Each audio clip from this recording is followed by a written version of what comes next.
नमस्कार साथीहरू, म डोलराज भट्टराई।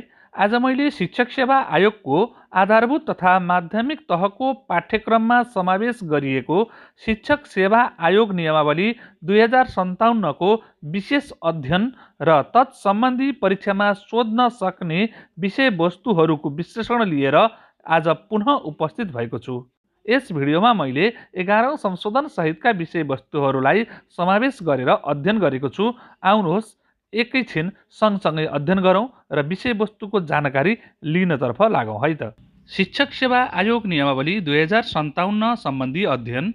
शिक्षक सेवा आयोग नियमावली 2057 शिक्षा ऐन 2028 को दफा 19 ले दिएको अधिकार प्रयोग गरी नेपाल सरकारले बनाएको सर्वप्रथम नेपाल राजपत्रमा 2057 7 महिनाको 24 गते प्रकाशित भएको 6 परिच्छेद 55 नियम र 2 अनुसूची रहेका हालसम्म 11औं संशोधन भएको 11औं संशोधन 2078 9 महिनाको 19 गते राजपत्रमा प्रकाशित भएको शिक्षक सेवा आयोगको प्रमुख कार्य शिक्षकको स्थायी नियुक्ति, बढुवा र अध्यापन अनुमति पत्र वितरण गर्नु रहेको छ।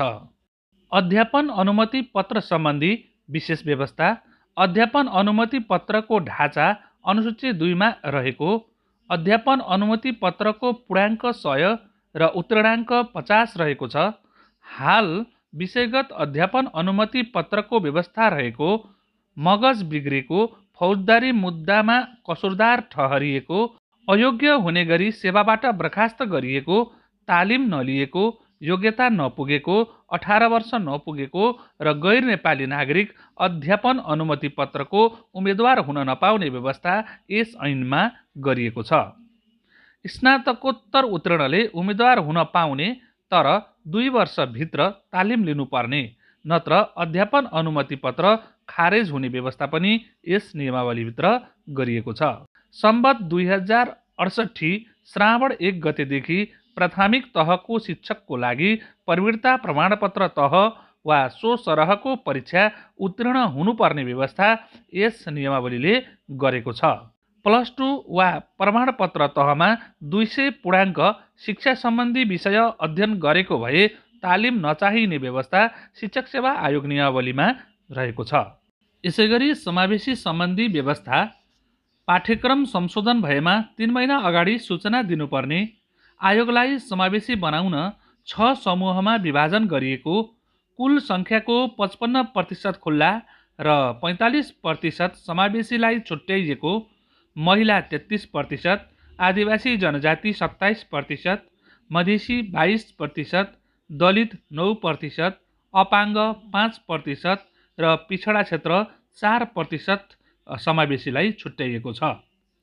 पिछडा क्षेत्र भन्नाले हामीहरूले अकाजुडो बाबामुहुजा अर्थात् अछाम, कालीकोट, जुम्ला, डोल्पा, बझाङ, बाजुरा, मुगु, हुम्ला र जाजरकोट जिल्लाहरूलाई बुझ्नुपर्ने हुन्छ।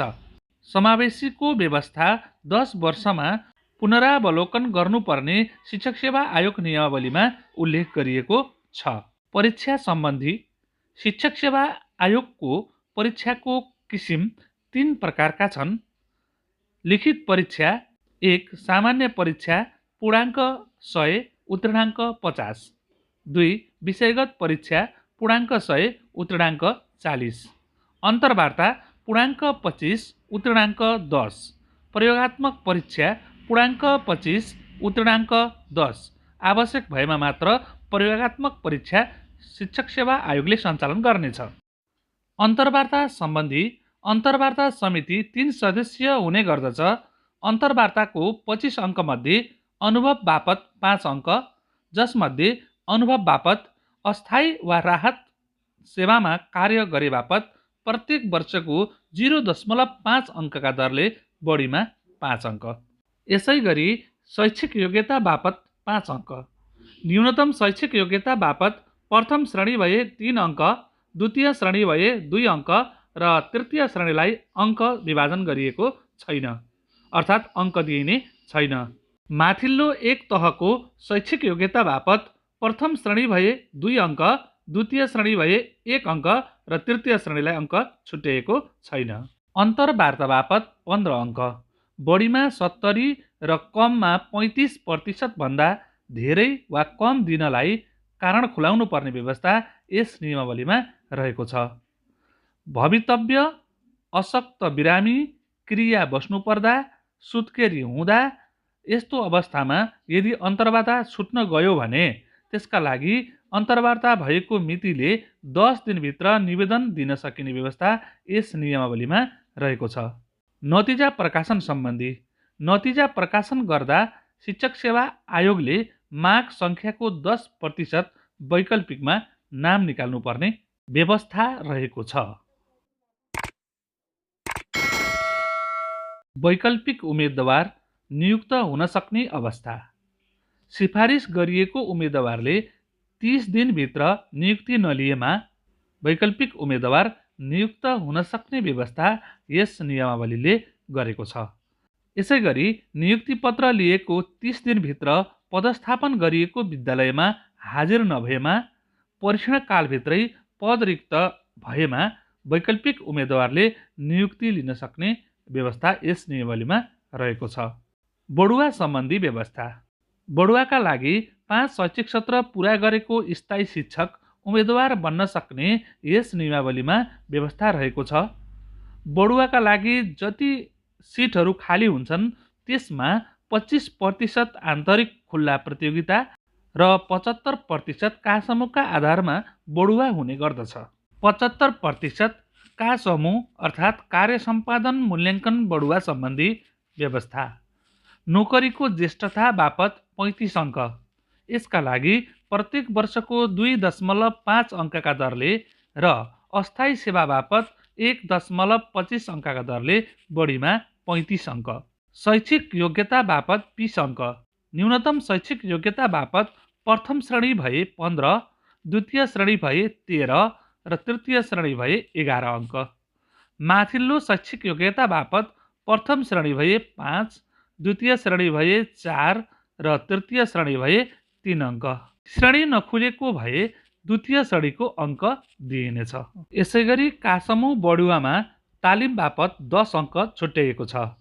बिएड, एमएड वा 10 महिने तालिम गरेको भए प्रथम श्रेणीलाई 7 अङ्क, द्वितीय श्रेणीलाई 6 अङ्क र तृतीय श्रेणीलाई 5 अङ्क छुट्याइएको छ। टिपिडी अर्थात् 1 महिने सेवाकालीन तालिम गरेको भए प्रथम श्रेणीको 3 अङ्क, द्वितीय श्रेणीलाई 2 अङ्क र तृतीय श्रेणीलाई 1 अङ्क तालिम बापत छुट्याइएको छ। यसैगरी का समूह अर्थात् कार्य सम्पादन मूल्याङ्कन कार्यका लागि 35 अङ्क छुट्याइएको छ, जसमा विद्यार्थीले प्राप्त गरेको उपलब्धि 3x5 वर्ष बराबर 15 अङ्क अर्थात् 1 वर्षको 3 अङ्कका दरले 5 वर्षसम्म दिइने हुँदा यसको 15 अङ्क निर्धारण गरिएको छ। त्यसैगरी शिक्षण कार्यसँग सम्बन्धित अनुसन्धानको 5 अङ्क, प्रत्येक वर्षको 1 अङ्कका दरले 5 वर्षसम्म 5 अङ्क। विशेष जिम्मेवारी बापत पनि प्रत्येक वर्षको 1 अङ्कका दरले 5 वर्षको 5 अङ्क छुट्याइएको छ। यसैगरी सुपरिवेक्षक र पुनरावलोकन समितिको मूल्याङ्कनमा 10 अङ्क राखिएको छ। सुपरिवेक्षकले दिन सक्ने अधिकतम अङ्क 6 र पुनरावलोकन समितिले दिन सक्ने अधिकतम अङ्क 4 निर्धारण गरिएको छ।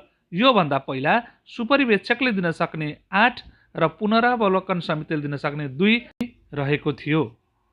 कार्य सम्पादन मूल्याङ्कनका लागि सुपरिवेक्षक र पुनरावलोकन समिति निर्धारण गरिएको हुन्छ, जसमा शिक्षकको सुपरिवेक्षकमा प्रधानाध्यापक रहने व्यवस्था छ भने प्रधानाध्यापक वा प्रधानाध्यापकसँग समान तह वा सोभन्दा माथिल्लो तहको शिक्षकको लागि सुपरिवेक्षकमा स्थानीय तहको शिक्षा प्रमुख रहने व्यवस्था छ।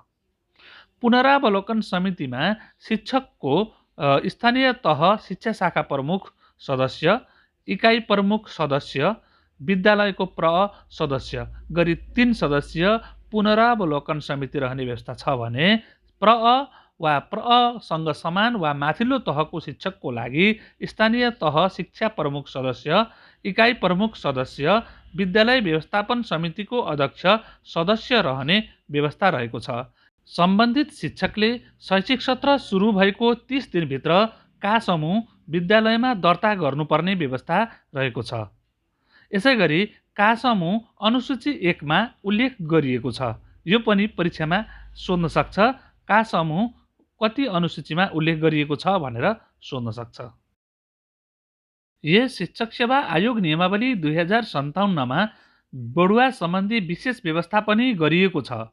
माथिल्लो योग्यता भएका शिक्षक बढुवा हुने अवस्था प्रावि 10 वर्षमा, प्रावि द्वितीय, निमावि तृतीय 12 वर्षमा, निमावि द्वितीय, मावि तृतीय 15 वर्षमा, मावि द्वितीय 18 वर्षमा बढुवा हुने विशेष व्यवस्था रहेको छ। यसैगरी न्यूनतम योग्यता मात्र भए पनि बढुवा हुने अवस्था प्रावि 13 वर्षमा, निमावि 15 वर्षमा र मावि 18 वर्षमा बढुवा हुने विशेष व्यवस्था यस नियमावलीमा रहेको छ। 25% आन्तरिक खुल्ला विज्ञापन सम्बन्धी व्यवस्था। 25% आन्तरिक खुल्ला विज्ञापन सम्बन्धी पूर्णाङ्क 100, उत्तीर्णाङ्क 40 यो 11औं संशोधनबाट संशोधित हो। अन्तर्वार्ताका लागि 15 अङ्क, अनुभव बापत प्रति वर्ष 1 अङ्कका दरले 10 वर्षको 10 अङ्क। यसैगरी शिक्षक सेवा आयोगको परीक्षामा विद्यार्थीले अमर्यादित कार्य गरेमा के सजाय हुन सक्छ त? यसमा दुईवटा कुरा छन्। परीक्षाबाट निष्कासन गर्न सक्ने, बढीमा 2 वर्षसम्म परीक्षामा सहभागी हुन रोक लगाउन सक्ने।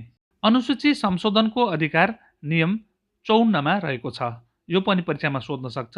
अनुसूची संशोधनको अधिकार कति नियममा रहेको छ भनेर आउन सक्छ।